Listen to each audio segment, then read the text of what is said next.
Have you ever wondered why the cities of Sodom and Gomorrah met such a catastrophic end?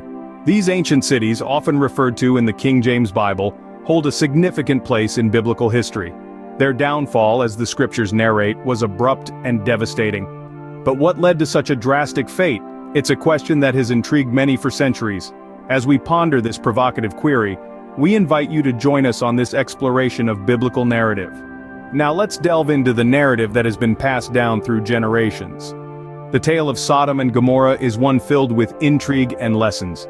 These two ancient cities, according to biblical accounts, were notorious for their wickedness and sin. The degree of their iniquity was so great that it reached the heavens, causing God himself to take notice. Dwelling amidst the beauty and prosperity of these cities, people had become indulgent, consumed by material pleasures and vice. The inhabitants of Sodom and Gomorrah had strayed so far from righteousness, their actions were not merely ungodly, but they were a direct affront to God's divine order. Upon seeing this, God decided to obliterate these cities from the face of the earth, to cleanse the land of their pervasive wickedness. But before his divine wrath was unleashed, God communicated his intentions to Abraham, a man of great faith and virtue. Abraham, in his compassion and righteousness, pleaded with God for mercy. He negotiated with the Almighty, asking if the cities could be spared if even a handful of righteous people could be found within their walls. God, in his boundless mercy, agreed to Abraham's proposition. Then enters Lot, Abraham's nephew, who was living in Sodom. Warned by angels of the impending doom, Lot and his family were instructed to flee the city without looking back. As they made their escape, Lot's wife, unable to resist her curiosity, disobeyed the divine command and looked back at the burning cities. In that instant she was transformed into a pillar of salt, a testament to the consequences of disobedience. And so the once thriving cities of Sodom and Gomorrah were reduced to ashes. Their grandeur and prosperity were no more, leaving behind only a desolate and lifeless landscape.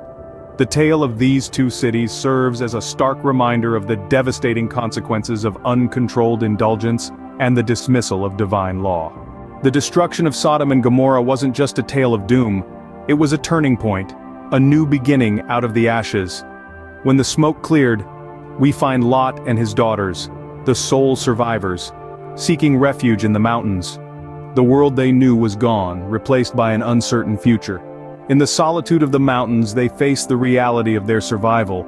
The daughters, believing they were the last humans on earth, made a decision that would shape the course of history.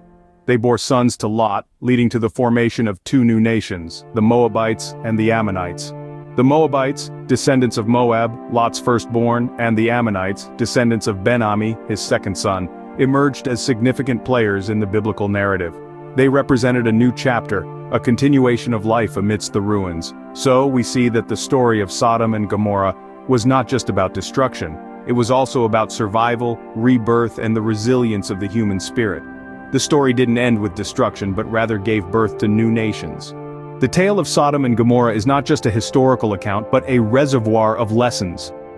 What we learn from this account is not a simple tale of right and wrong, but rather a rich tapestry of lessons about humanity, morality, and faith. One of the most glaring lessons is the severe consequences of wickedness and sin. The annihilation of these two cities serves as a stark reminder of the magnitude of their iniquities. Yet, the story also teaches us about mercy and compassion. Despite the prevalent wickedness, Abraham pleaded with God to spare the cities if even a few righteous people could be found. This speaks volumes about the importance of standing up for righteousness, even when it's not the popular choice. The tale also underscores the significance of obedience and faith in God. Lot's family was spared because of their obedience. However, his wife's disobedience, turning back to look at the destruction despite God's clear command, led to her transformation into a pillar of salt. This shows us that obedience to divine commandments is crucial, even when we may not fully understand the reasons behind them. Lastly, this story emphasizes the power of faith. Lot's faith in God's word led him to flee the city, despite all he was leaving behind. This teaches us that faith often requires us to step out of our comfort zones and trust in the divine plan. So, the next time you come across the tale of Sodom and Gomorrah, remember, it's not just a story, but a lesson for all of us.